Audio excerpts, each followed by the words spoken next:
अस्सलामु अलैकुम वरहमतुल्लाहि वबरकातुह।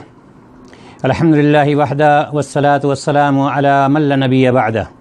दीनी भाइयों और दोस्तों, जैसा कि आप जानते हैं इस वक्त कोरोना वायरस की बीमारी पूरी दुनिया में फैली हुई है।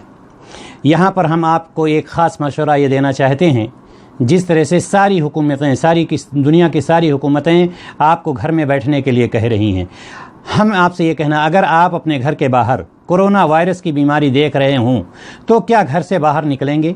आपका जवाब होगा हरगिज़ नहीं, हम नहीं निकलेंगे।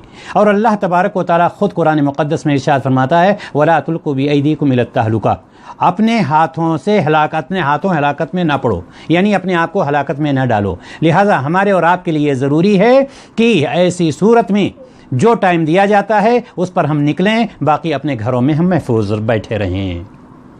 दीनी भाइयों और दोस्तों, मैं आपको ये बतला रहा था कि अगर आपके घर के बाहर कोरोना वायरस हो तो क्या आप निकलेंगे? जाहिर सी बात है, आपका जवाब होगा कि नहीं। लिहाजा एहतियात इलाज से बेहतर है, एहतियात इलाज से बेहतर है। क्यों एहतियात इलाज से? क्योंकि एहतियात बीमारी और उसके फैलने को रोकता है।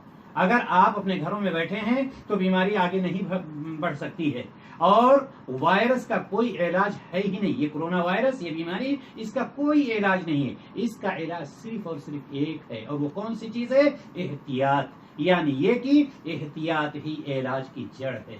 लिहाजा हम इस बात का एहतमाम करें कि हम अपने घरों में रहने का ज्यादा एहतमाम करें, हम ज्यादा बाहर ना निकलें। अल्लाह तबारक व तआला से दुआ है, इलाहुल आलमीन हम सबको इस बीमारी से महफूज रखे। अस्सलामु अलैकुम व रहमतुल्लाहि व बरकातुहू।